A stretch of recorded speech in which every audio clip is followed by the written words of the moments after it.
Welcome, everyone. My name is Allison, and I'm one of the lay ministers here at the Unitarian Universalist Fellowship of Raleigh. I'm honored to be here with you today.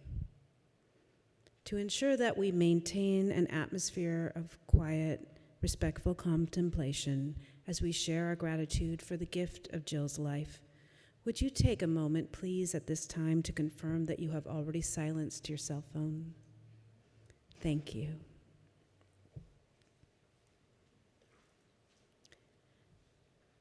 We are gathered here today to celebrate. That's the one that got away. Remember and honor the life of Jill Westmoreland, a woman of integrity, generosity, and kindness.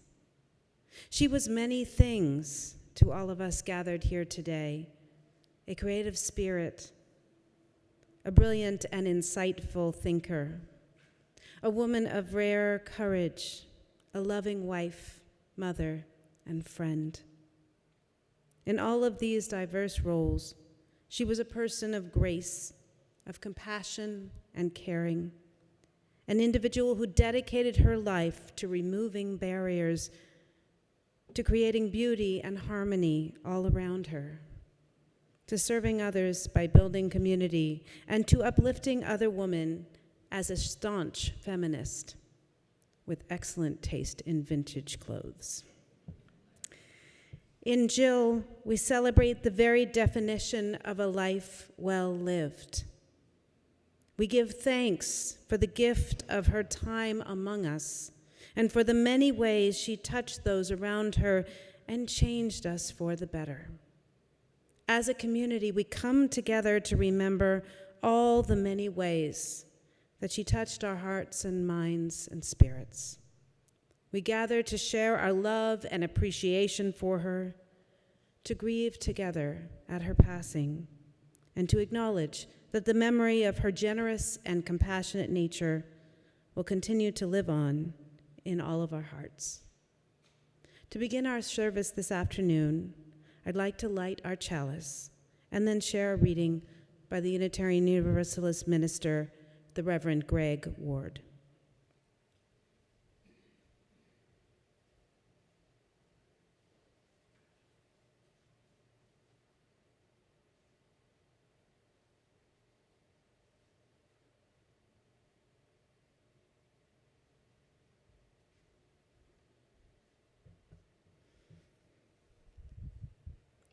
If we are lucky, we will all get a chance during our life to know someone who becomes for us an exemplar of living. And if we are really lucky, we will recognize how they ended up passing on some of their goodness to us. But one thing is certain: no one, not one of us entering this world can escape the cost of living. The price we pay is this: to live in this world, we must accept that someday we will have to die. To love what is alive, we must accept having to lose what we've made precious through our care. To be fully and fiercely human, we must accept having to be breakable and sometimes broken. When we stop to notice how another's life gave us a path and a little light to see by, it encourages us to help carry that light forward. Though each of us carries forth in this world a small flame, we know that the ability of that light to brighten the world depends upon the many others who learn to walk with it in their hearts. And now I'd love to invite Grace, Jill and Parker's daughter, to come up and share a reading with us.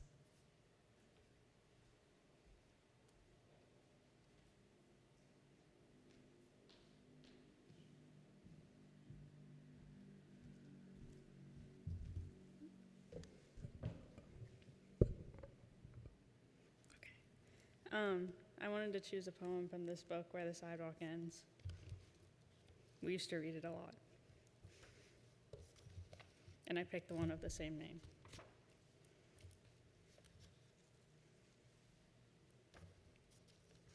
There is a place where the sidewalk ends, and before the street begins. And there the grass grows soft and white, and there the sun burns crimson bright. And there the moonbird rests from his flight to cool in the peppermint wind. Let us leave this place where the smoke blows black, and the dark street winds and bends. Past the pits where the asphalt flowers grow, we shall walk with a walk that is measured and slow, and watch where the chalk white arrows go, to the place where the sidewalk ends. Yes, we'll walk with a walk that is measured and slow, and we'll go where the chalk white arrows go. For the children they mark, and the children they know, the place where the sidewalk ends.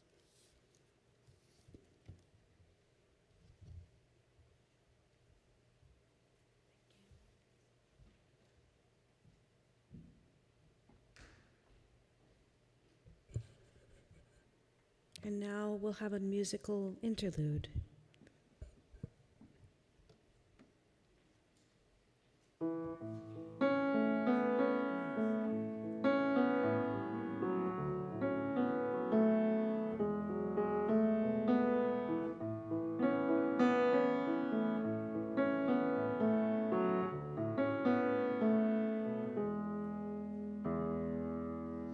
Here comes the sun, doo-doo-doo-doo. Here comes the sun, and I say it's all right.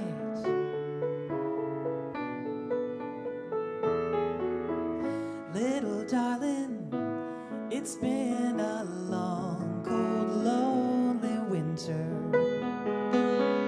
Little darling, it feels like years since it's been here. Here comes the sun, doo-doo-doo. Here comes the sun, and I say it's all right.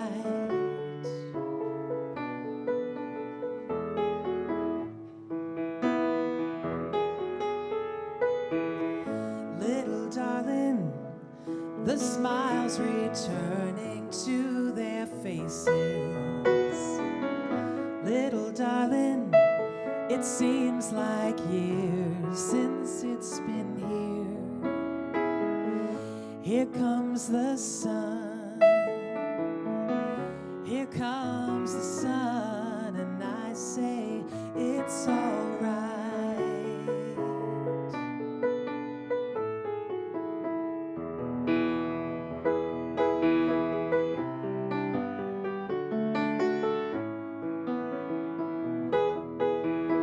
Sun, sun, sun, here it comes. Sun, sun, sun, here it comes. Sun, sun, sun, here it comes. Sun, sun, sun, here it comes. Sun, sun, sun, here it comes.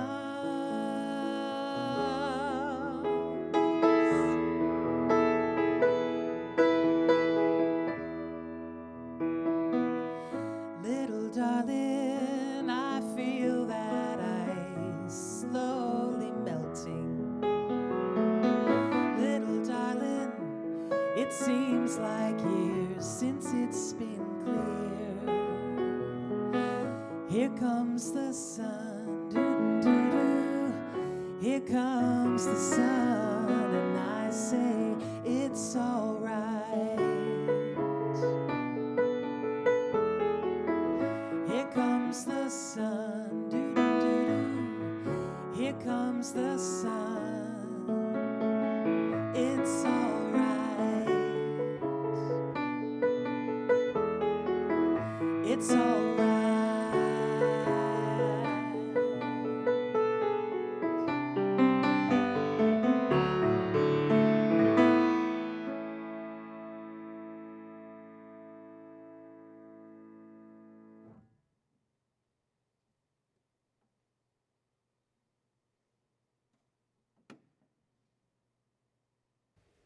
Thanks again, everyone, for being here to celebrate Jill's life today. We gather to acknowledge our grief in the face of this loss, and also to remember what does not die, our memories and love for Jill and for her family. I want to extend my special thanks to those who had taken the time to send me recollections and contribute to this service. Your efforts and generous gifts of stories, your time, honor Jill's memory and mean so much to those who are closest to her. I ask you now to continue to be with Jill's family later. Grief can become a heavier burden once everyone else returns to their daily lives. Rather than wait until they reach out and ask for your support, please keep offering the gift of a compassionate listening ear, a meal, or a walk in Jill's memory. You might sit with them quietly, just so that they feel less alone. Please continue to check on them during the weeks and months to come. We have all been recently powerfully reminded that the future is always uncertain. So please don't wait to offer your support. It means a great deal. Your actions can help a friend find the fortitude to go on. Helen Keller once wrote, "What we have once enjoyed, we can never lose. All that we love deeply becomes a part of us." As we remember Jill, we give thanks for all the many treasured memories of her that have become part of our collective story. Her thoughtfulness, her intellect, her feminism, her curiosity about the world around her, her love for beauty, and for her family and friends. Jill Amanda Westmoreland was born in 1964 in Washington, D.C., to a family of intellectuals, art enthusiasts, curious thinkers, and intrepid travelers. Her father was in the Foreign Service, and so she and her sister Susan spent their earliest years in Palermo, Sicily, and Nairobi, Kenya. While in Africa, their experiences on safari helped Jill and Susan to discover their deep and abiding love for animals, a love which never left them. When the family returned to the United States, Jill spent her teenage years in Maryland, graduating from Bethesda Chevy Chase School in 1982 before attending university, as her mother had before her, at Wellesley College. While there, Jill came fully into her feminist identity. Friends and family recall her spiked hair, her leather-jacketed motorcycle riding days, her love for Irish music like the Chieftains and U2, and her commitment to spirited self-expression. Later on, while living in Los Angeles, Jill was able to harness her excellent eye and appreciation for visual art by assisting her mother in various restoration endeavors, such as cleaning the smoke-damaged murals at the LA Public Library following its historic fire. She and her mother even had the chance to visit Italy together and see the Sistine Chapel ceiling from the top of the scaffolding while it was still being restored. After Jill decided to attend law school at George Washington University, she enjoyed serving as a Supreme Court intern for CBS Evening News, at the General Counsel's office at NPR, and as an intern at the ACLU and the U.S. Attorney's Office in Brooklyn, New York. She graduated from law school in 1994 and went on to work in New York City, specializing in trademark infringement, copyright law, and intellectual property law. In 2000, Jill met her very best friend and future husband, Parker, who was a close friend of Susan's then boyfriend, now husband, Andy. All of them gathered one week at the home of mutual friends on a small island off the coast of Maine. As Susan told me, Jill and Parker talked through the night, and the rest was history. In 2002, after Jill sewed her own wedding dress and spent many weekends helping Parker build their future home in Raleigh, they married. And 2 years later, Jill gave birth to their beloved daughter, Grace. The family loved to spend summers in South Yarmouth on Cape Cod with Jill's mom, and many of their fondest memories live on in that house by the sea. Jill fully embraced her love of baking during those summers, and I'm told that her peach pies and blueberry cobblers were the stuff of family legend. After her retirement in 2019, Jill wrote and self-published a gazette called the Marlowe Record, featuring articles of local interest, which she distributed herself to 140 residences in the North Hills neighborhood of Raleigh. Jill was always looking for ways to help people connect with each other and to strengthen their feeling of community. Even after she was diagnosed with leukemia on April 1st, 2021, Jill continued to reach out, to listen, and to be there for her family and friends. Susan told me what a gift it was to witness the outpouring of love and support from her many friends during the final 2 months of Jill's life. She shared that Jill was profoundly moved, remarking to her sister that she hadn't realized how many people loved her and how many lives she had touched. That knowledge, together with the love and support of her family, helped her to find peace during her final days. The quality of attention and care that Jill brought to everything she did and to each interaction, her focused presence, was precious and profound. And as I was writing this service, I felt inspired again and again by her example. It reminded me what a gift it is to be attentive to the world and to each other, to notice, to care, and to celebrate each detail of the days we are given. It was this loving attention, this fully aware way of being in the world that made Jill's life so extraordinary. She lived each day with presence, persistence, and a sense of purpose. May each of us strive to honor her memory by doing likewise. I asked a few of Jill's friends from her walking group to share their favorite memories of her, and I am so grateful to each of you for the wonderful anecdotes I received. They asked me to do a brief introduction of what this walking group was, so I'm going to do that now. The walking group, established by Jill while her daughter was at Carey Academy, met a few times every week and walked and talked in state parks and greenways for years. Over the miles on the trails, they supported and challenged each other to turn over ideas and grow their understanding. They expanded their gatherings to dinners with husbands, too, and long weekends out of town. As Jill started and organized this group, she also nurtured its connectedness and growth. Paula, I hope I can find you out there.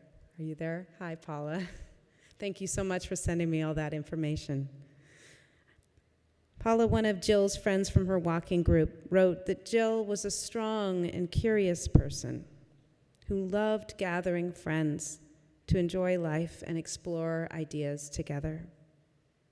Jill was genuinely interested in others, which made conversations with her always a pleasure. One of Paula's favorite memories of Jill was the time that she organized their walking group to take a pedestrian tour of New York City during a long weekend. They walked through Central Park, Greenwich Village, the High Line, and Grand Central Station. They shared wonderful food and talked and talked and talked. Paula told me she particularly admired Jill's boldness, her love of bringing people together, and her habit of asking the most thought-provoking questions during their walks. So at this time, I'd like to invite another walking friend, Julia Rudy, to come forward and share a reading and a remembrance with us. And I've been instructed to say that Julia and Jill shared a love of New Yorker cartoons, especially the ones with personified animals.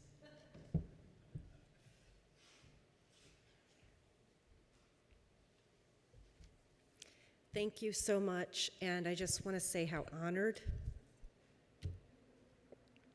I am to do this.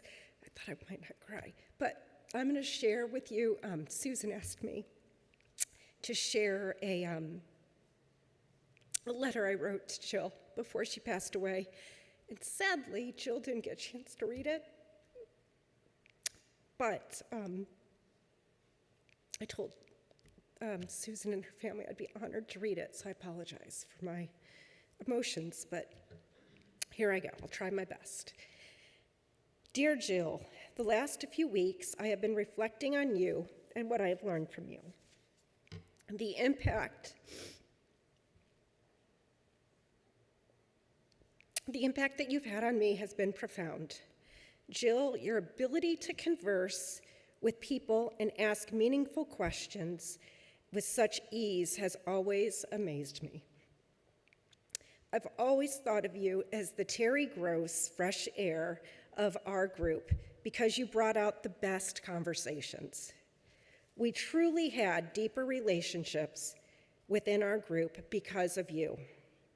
When I am conversing with people, I think to myself, how can I channel Jill Westmoreland? But our friendship went beyond the walks. You opened your heart and your home. You opened your heart and your home to us for beautiful dinners. We shared in conversation, which included our spouses, and as a result, we all became closer for it. Because of you, there is an amazing group of women who love each other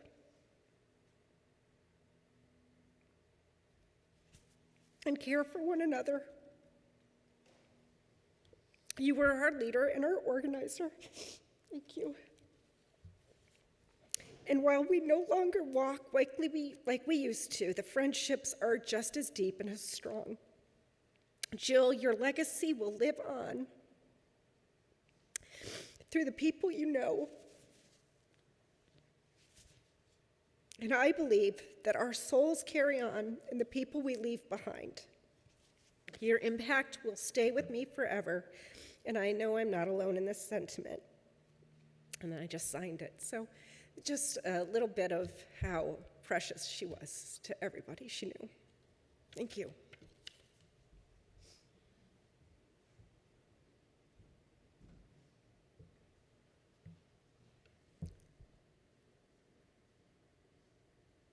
Thank you, Julia. And just for the other people who are coming up, I have a full box of Kleenex in the lectern if you need it.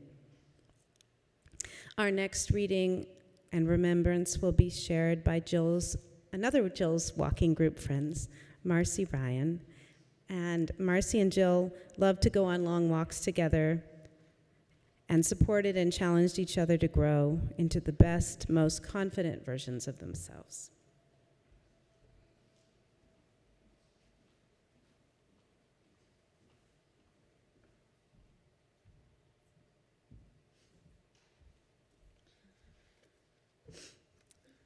Thank you all for this opportunity to share a letter that I sent to Jill 17 days ago.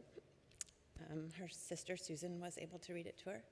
So thank you, Susan, for being there nonstop with her in the end.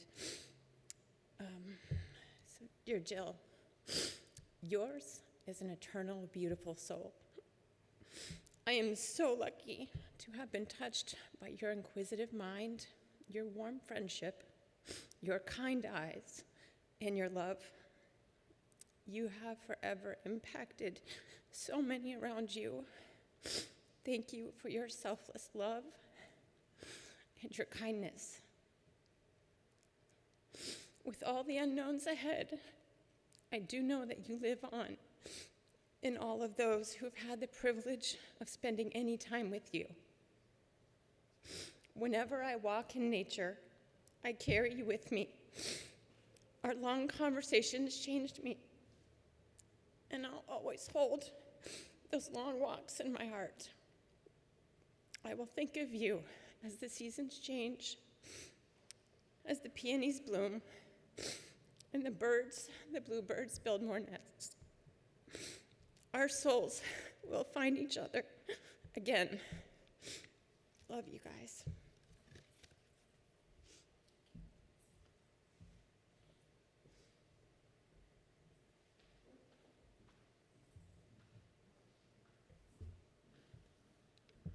Thank you. And now a third group of the walking, person from the walking group, Katie Bricio. Katie and Jill both had law degrees, and as Katie said, tongue-in-cheek, occasionally used them. They were both avid readers and enjoyed discussing books together, and they both loved the same Norwegian writer named, and I hope I get this right, Karl Ove Knausgård. Sort of. Thank you. Come on up.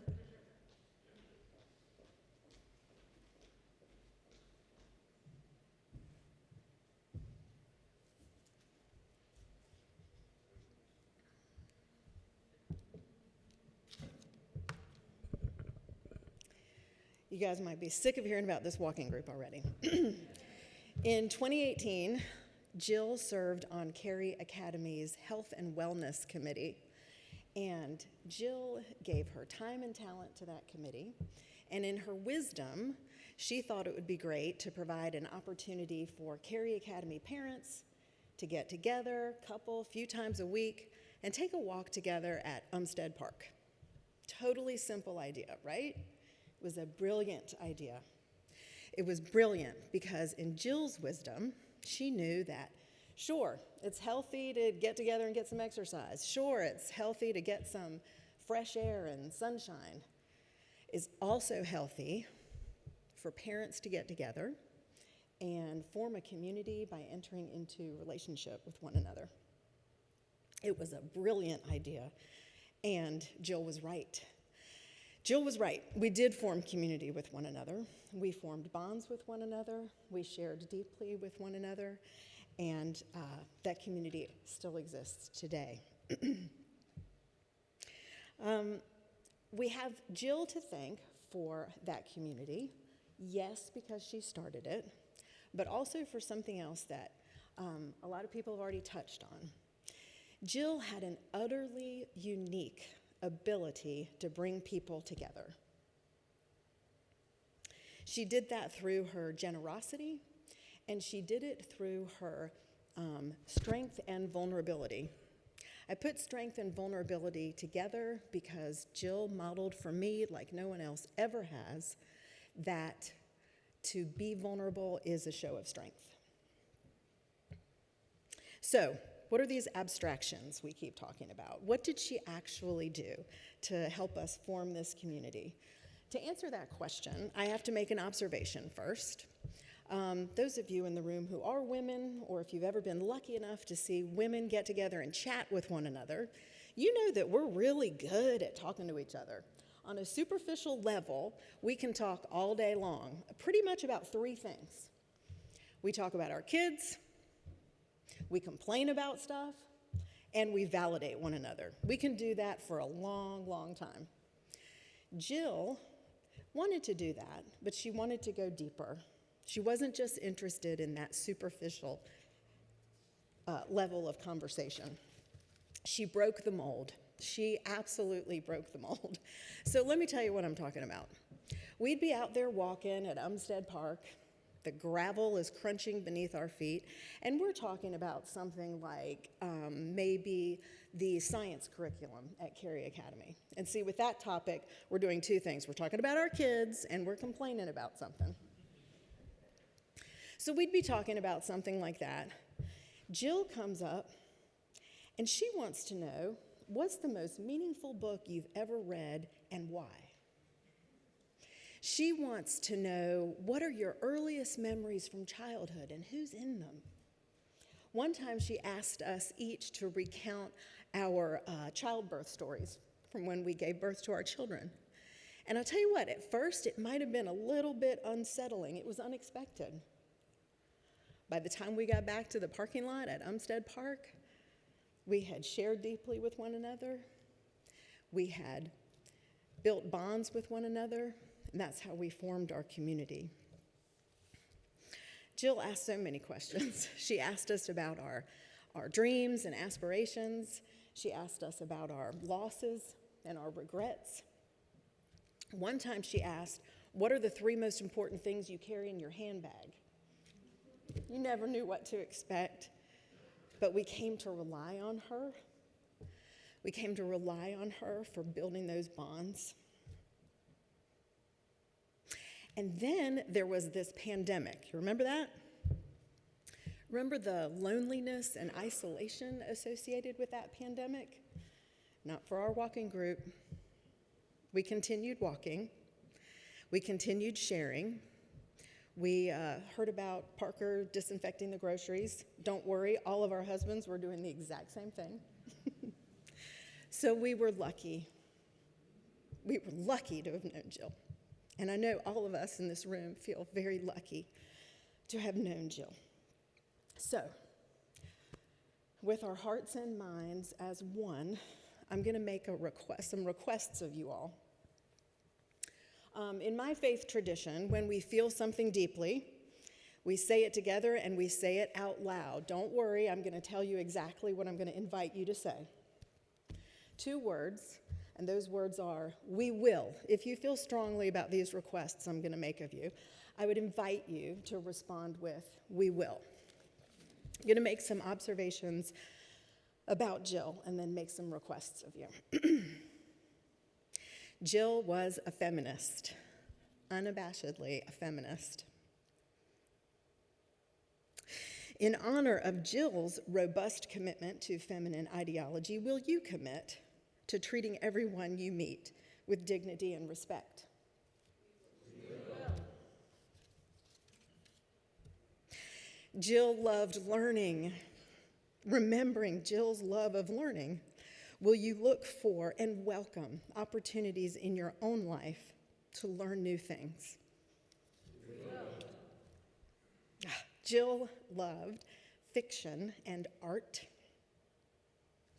Remembering Jill's love of fiction and art, will you allow yourself from time to time to be immersed in fiction and art and be delighted by fiction and art's ability to reflect life back to us?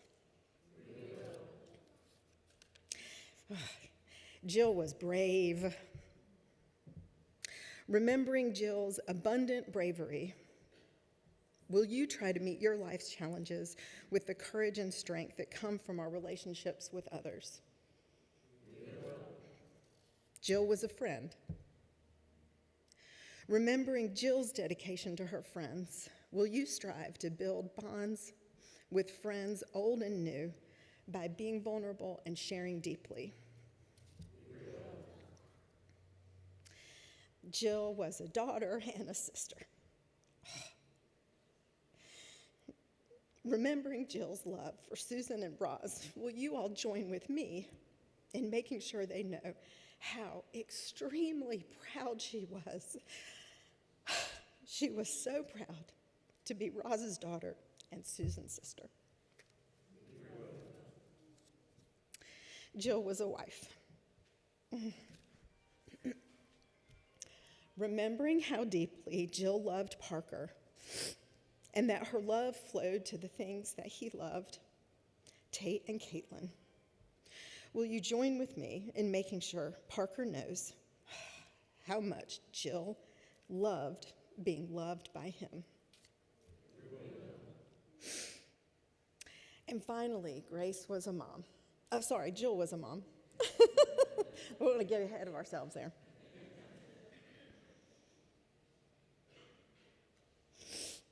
And Grace isn't old enough to know this yet, but a lot of people go through their whole life seeking their parents' approval. I'm an old lady, and I'm still trying to get my dad's approval.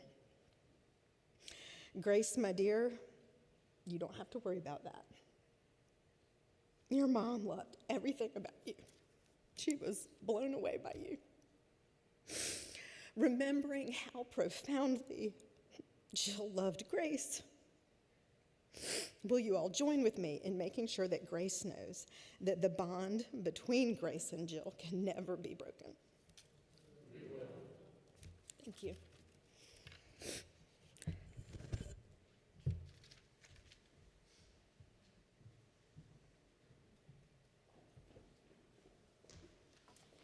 Thank you. And now I'd like to invite Susan Westmoreland, Jill's sister.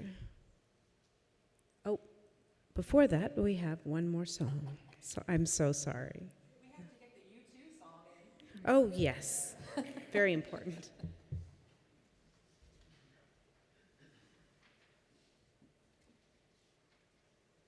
Bono couldn't be here.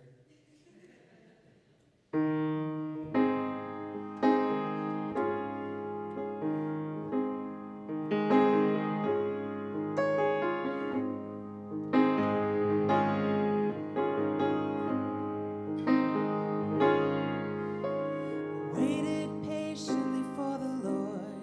He inclined and heard my cry. He lifted me up out of the pits, out of the miry clay.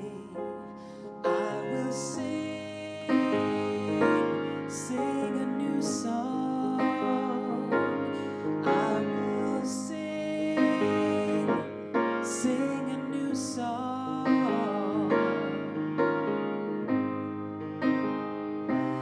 How long to sing this song? How long to sing this song?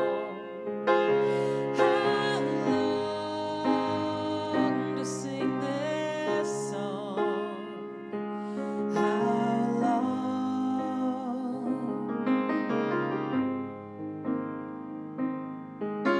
Set my feet upon a rock and made my footsteps firm. Many will see and hear. I will sing, sing a new song. I will sing, sing a new song. How long to sing this song? How long to sing this song? How long? How long? How long? How long?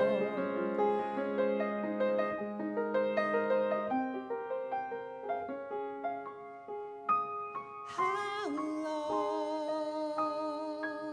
to sing this song?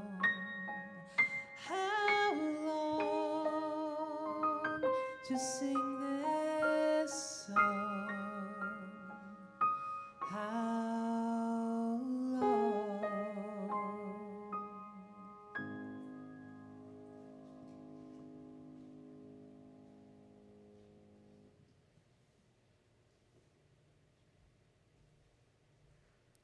And now I'd like to welcome Susan forward to share a remembrance.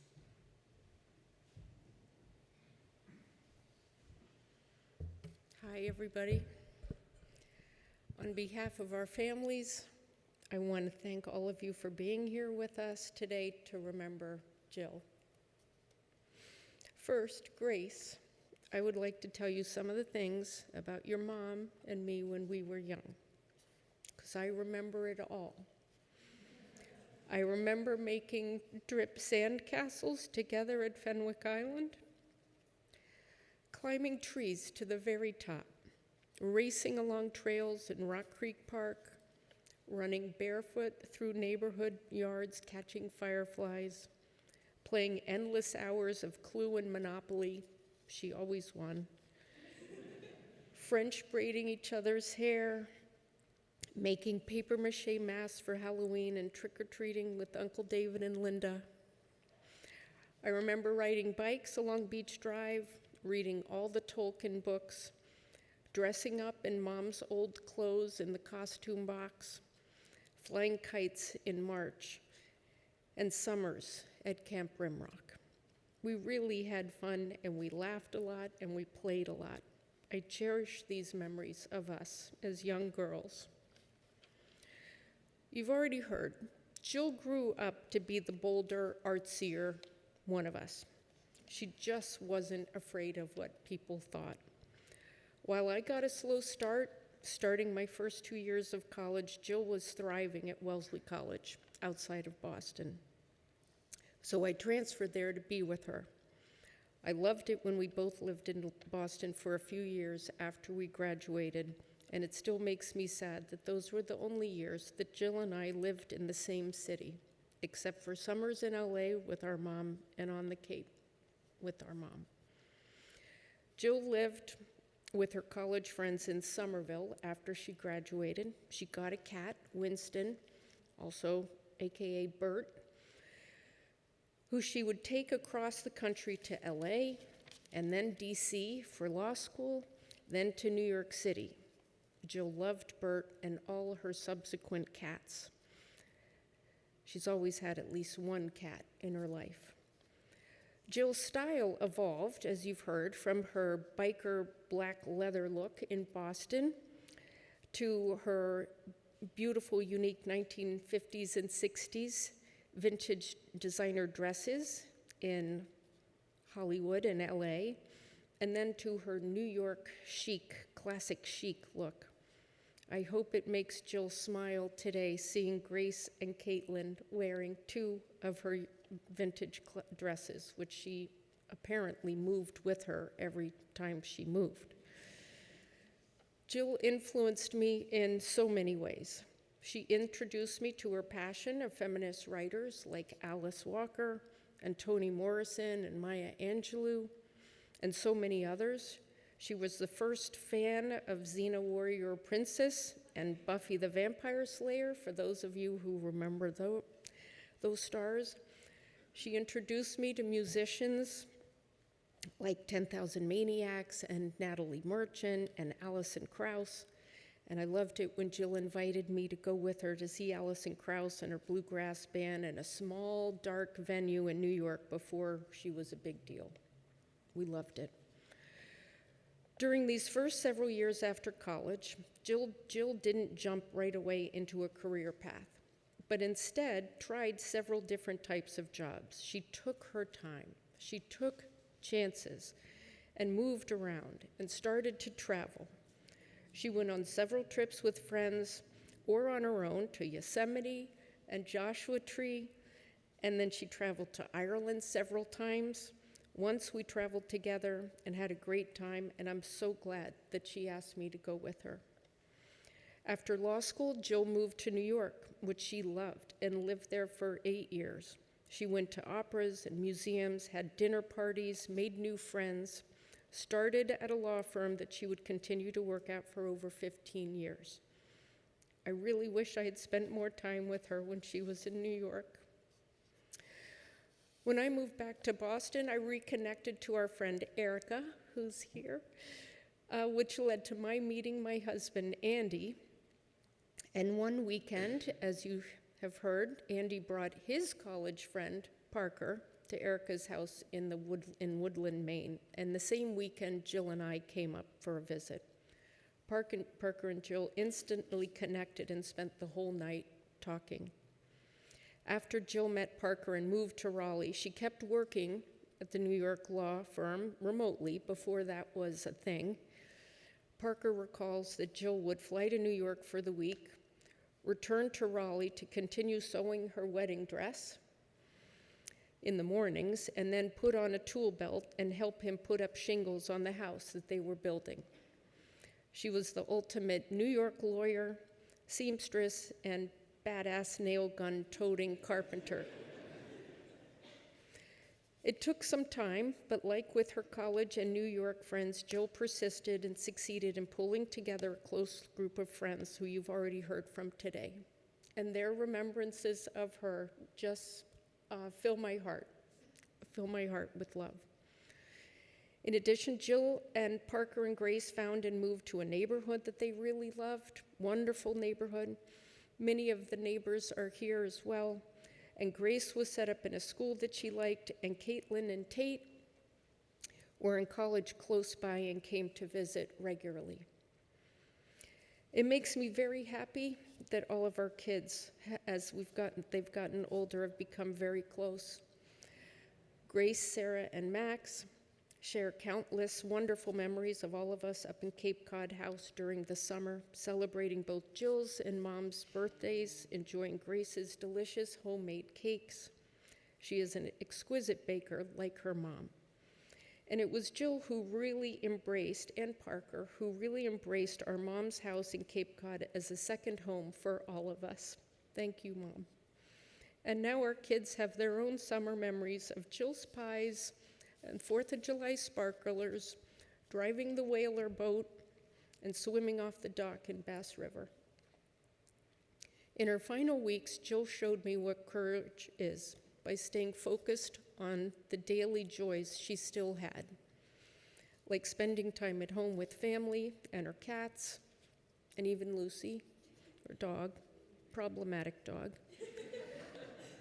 Eating meals together, sitting outside on the deck in the sun with friends, and listening to music. It was a very special time for all of us.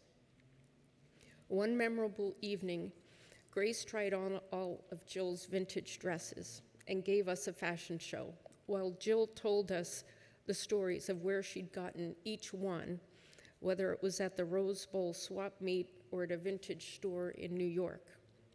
After another evening, we went through all of Jill's scrapbooks and photo albums as Jill told us the stories of her days in Wellesley and Somerville and LA and New York. It was truly wonderful. Jill received visitors and calls and letters from her friends from all phases of her life as they found out that she was sick. She was profoundly moved. Jill's legacy is her loving marriage to Parker, their beautiful daughter Grace, and Caitlin and Tate. Jill also was passionate about helping people, and she made several generous donations to charities in the last year, maybe more than Parker had hoped for. It gave her a lot of comfort.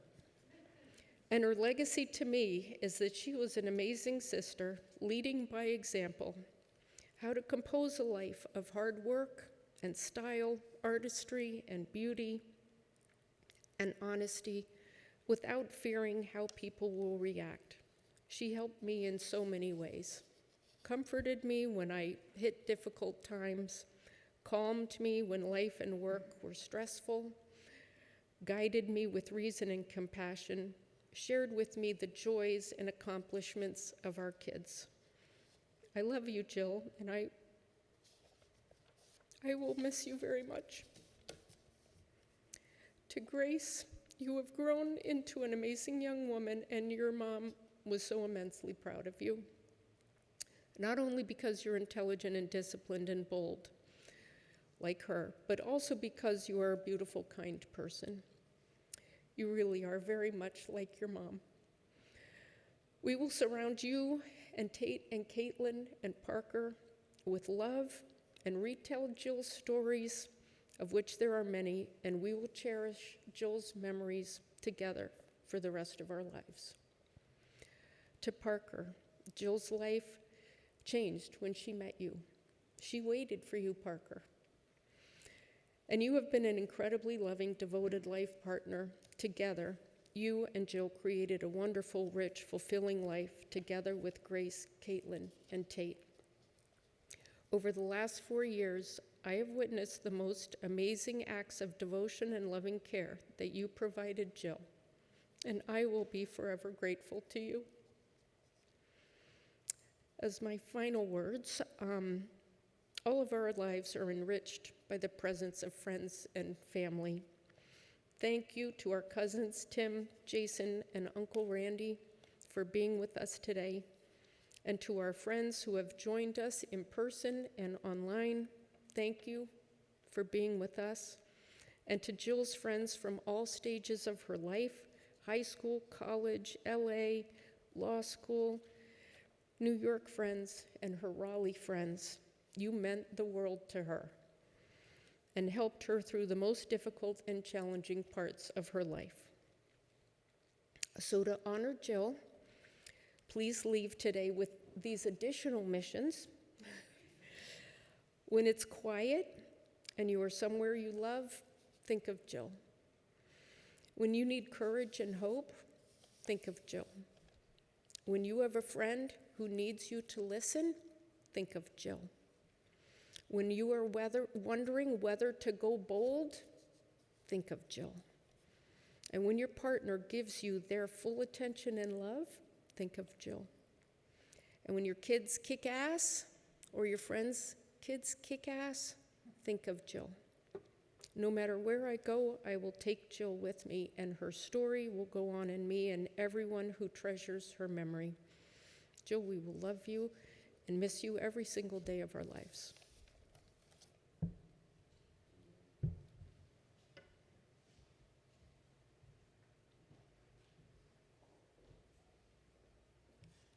Thank you, Susan. And our final sharer of words will be Mark Shanahan, Parker's brother, who will now share some gratitude.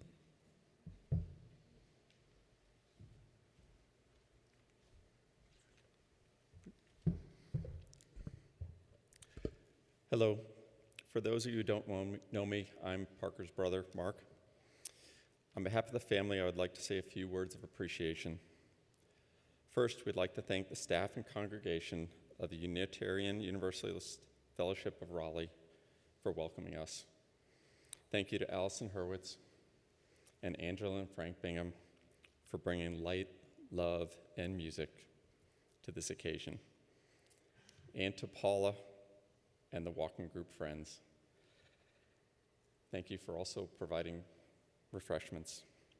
And thank you to Grace and Caitlin for putting together this beautiful floral arrangement to brighten this space.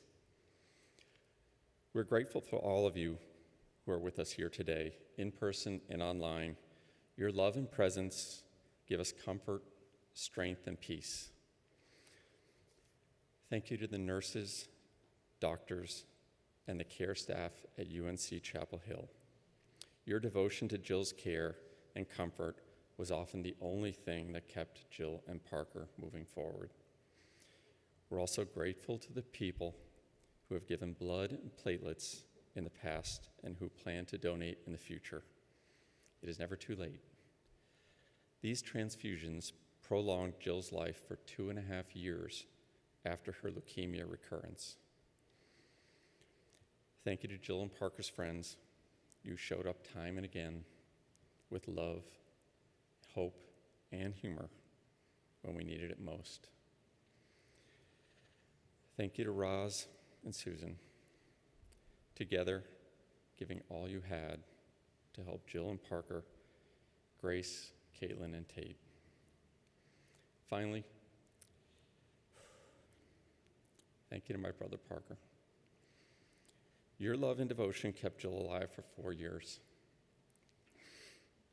We're all eternally grateful for that. May you find peace in knowing that you did everything you possibly could have for Jill and that she loved you very, very much. Thanks.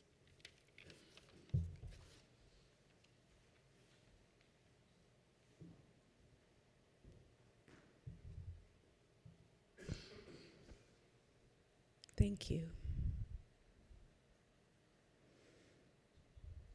I'd like to close this ceremony today with a few words by another Unitarian Universalist minister, the Reverend Mary Gear. And after that, I'd love it if you'd all join me in singing Amazing Grace. Spirit of love and life, great mystery, we gather today in grief and in gratitude. May we know that the grief comes and goes. May we hold fast to the gratitude. May we know that the mystery is unknowable. May we hold fast to each other. May we know that what is physical comes and goes. May we hold fast to the love that never dies as we release what we have lost. May we hold fast to the stories, the love, and the light that remains. As this time comes to a close, may we remember that love never dies. It lives on through us, in our hearts and in our hands. It was here before us, and it will still be here long after we are gone. So may it be. And now I invite you to join me as you are able in singing our closing hymn, Amazing Grace.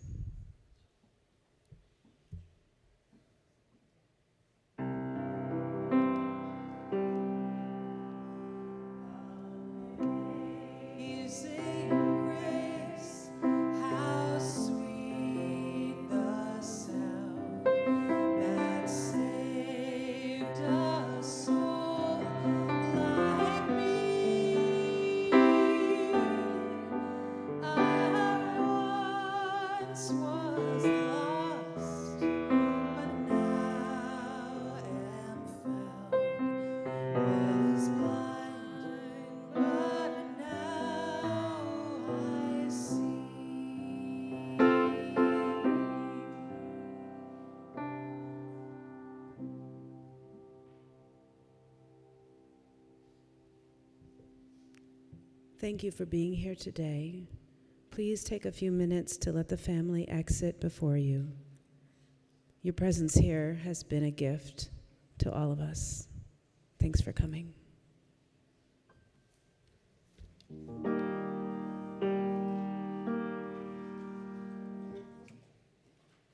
How sweet it is to be loved by you.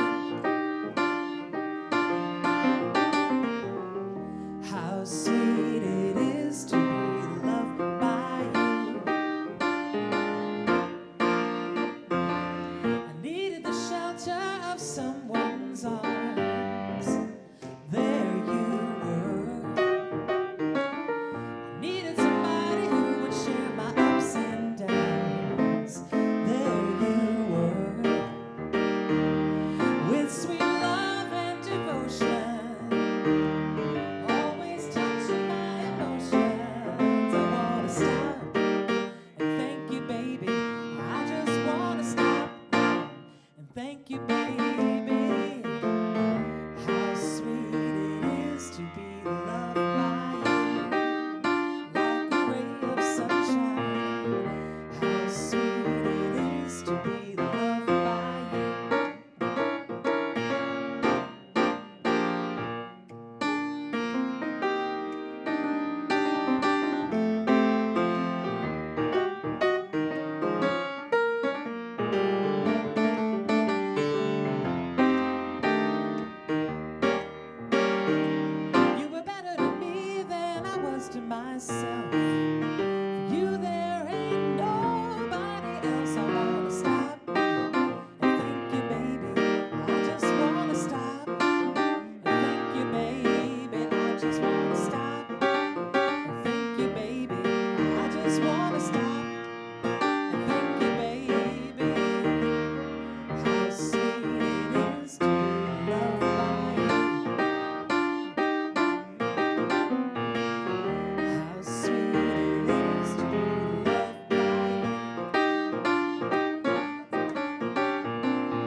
The piano cover is right there in the chair. Just go back on the piano. Maybe that guy can do it.